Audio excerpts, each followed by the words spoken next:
ಎಲ್ರಿಗೂ ನಮಸ್ಕಾರ. ನಿಮ್ಮ ಬಾಳೆ ತೋಟದಲ್ಲಿ ಸಣ್ಣ ಸಣ್ಣ ಬಾಳೆ ಕಂದುಗಳನ್ನು ಕಟ್ ಮಾಡ್ತಾ ಇದ್ದೀರಾ? ಹಾಗಿದ್ರೆ ಯಾವಾಗ ಕಟ್ ಮಾಡ್ತೀರಾ?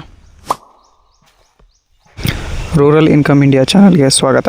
ಬನ್ನಿ, ನಮ್ಮ ಬಾಳೆ ತೋಟದಲ್ಲಿ ಬಾಳೆ ಕಂದುಗಳು ಬಂದಿದ್ದಾವೆ, ಕಟ್ ಮಾಡಬೇಕು, ನೋಡೋಣ ಬನ್ನಿ. ಇದು ನಮ್ಮ ಬಾಳೆ ತೋಟ.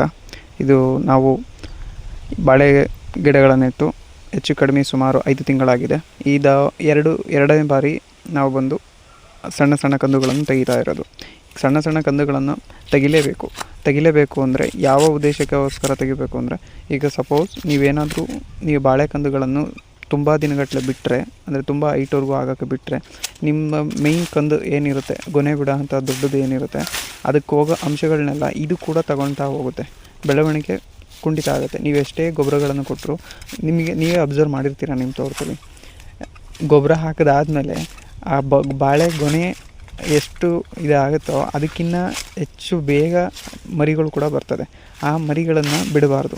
ಇವಾಗಲೇ ಯಾಕೆ ಬಿಡಬಾರ್ದು ಅಂದರೆ, ನಿಮ್ಮ ಒಂಬಾಳೆ ಬರುವವರೆಗೂ ಮಾತ್ರ ಕಟ್ ಮಾಡ್ತಾ ಇರಬೇಕು. ಒಂಬಾಳೆ ಬಂದಮೇಲೆ ಕಟ್ ಮಾಡೋದನ್ನು ನಿಲ್ಲಿಸ್ಬೇಕು. ಮತ್ತು ನಾವು ತೆಂಗಿನ ತೋಟದಲ್ಲಿ ಅಡಿಕೆ ಹಾಕಿದ್ದೀವಿ. ಅಡಿಕೆ ಒಳಗಡೆ ಬಾಳೆ ಹಾಕಿದ್ದೀವಿ. ಬಾಳೆ ಏನಕ್ಕೆ ಹಾಕಿದ್ದೀವಿ ಅಂದರೆ, ನೆಲದಲ್ಲಿ ತೇವಾಂಶ ಇರಲಿ ಅಂತ. ಯಾಕಂದರೆ ನೀವೇ ನೋಡಿದ್ದೀರ, ಇವಾಗ ಮಳೆ ಬೇರೆ ಇಲ್ಲ. ಅದಕ್ಕೋಸ್ಕರ ತೇವಾಂಶ ಕಾಪಾಡ್ಕೊಳ್ಳಿ ಅನ್ನೋ ಉದ್ದೇಶಕ್ಕೋಸ್ಕರ ಬಾಳೆ ಹಾಕಿದ್ದೀವಿ. ಬಾಳೆಗೇನು ನಾವು ತುಂಬ ಗೊಬ್ಬರನ ಹಾಕೇ ಇಲ್ಲ. ಜಾಸ್ತಿ ಕುರಿ ಗೊಬ್ಬರನೇ ಹಾಕಿರೋದು. ಯಾಕಂದರೆ ನಮ್ಮದು ಕುರಿ ಫಾರಮ್ ಇರೋದ್ರಿಂದ ಜಾಸ್ತಿ ಕುರಿ ಗೊಬ್ಬರನೇ ಹಾಕಿರೋದು ನಾವು. ಅಡಿಕೆ ಕೂಡ ಅದನ್ನೇ ಹಾಕ್ತೀವಿ, ತೆಂಗು ಕೂಡ ಅದೇ ಹಾಕ್ತೀವಿ. ಆಗ ತುಂಬ ಚೆನ್ನಾಗಿ ಒಳ್ಳೆ ಮಳೆ ಬಂದಿದ್ದೆ ಆದರೆ ನಾವು ಬೇವಿನ ಹಿಂಡಿ ಕೂಡ ಹಾಕ್ತಾಯಿರ್ತೀವಿ ಅವಾಗವಾಗ. ಹಂಗಾಗಿ ನಾವೇನು ಫುಲ್ ಕಂಪ್ಲೀಟ್ಲಿ ಆರ್ಗ್ಯಾನಿಕ್ ಅಂತಲೇ ಹೇಳ್ಬೋದು.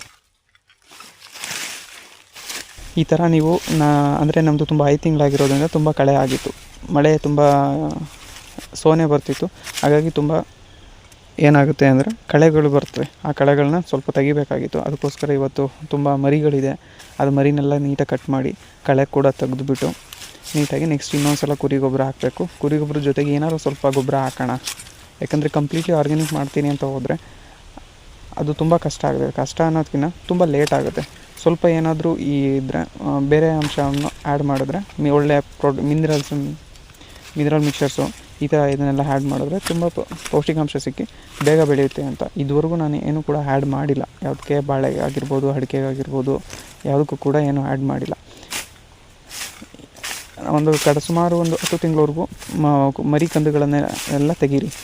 ನಿಮ್ಮದು ದೊಡ್ಡ ಬಾಳೆಯಲ್ಲಿ ಬಂದು ಗೊನೆ ಹೊಡೆಯೋಕ್ಕೆ ಮೇಲಿಂದ ಒಂಬಾಳೆ ಥರ ಯಾವಾಗ ಸ್ಟಾರ್ಟ್ ಆಗುತ್ತಲ್ಲ, ಆವಾಗ ಯಾವುದು ಚೆನ್ನಾಗಿ ದಷ್ಟಪುಷ್ಟವಾಗಿರುತ್ತೆ ಅಂಥ ಒಂದು ಮರಿಗಂದನ್ನು ಮಾತ್ರ ಬಿಟ್ಟು ಮಿಕ್ಕಿದ ಎಲ್ಲವನ್ನು ತೆಗೆದುಬಿಡಿ. ಎಲ್ಲ ಮರಿಗಳನ್ನು ತೆಗೆದುಬಿಡಿ.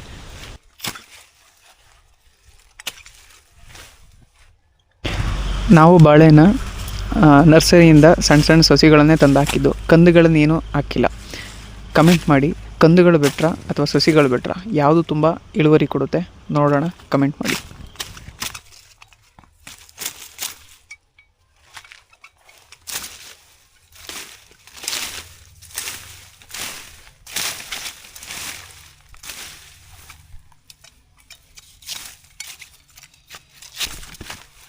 ಮಾಹಿತಿ ಇಷ್ಟ ಆಗಿದ್ದಲ್ಲಿ ಲೈಕ್ ಮಾಡಿ, ಶೇರ್ ಮಾಡಿ, ಕಮೆಂಟ್ ಮಾಡಿ. ನಮಸ್ಕಾರ. ಮುಂದಿನ ವಿಡಿಯೋದಲ್ಲಿ ಸಿಗೋಣ.